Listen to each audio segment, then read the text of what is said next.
盡頭看着遠方眺望，總有一天我將要離開這地方，等到黑夜照亮，會來到你身旁。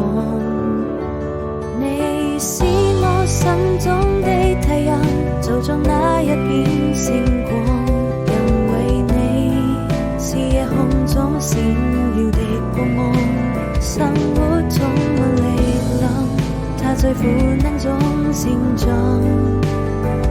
現實的臂膀，尋找幸福的避風港，等待那一絲曙光，我最愛的你，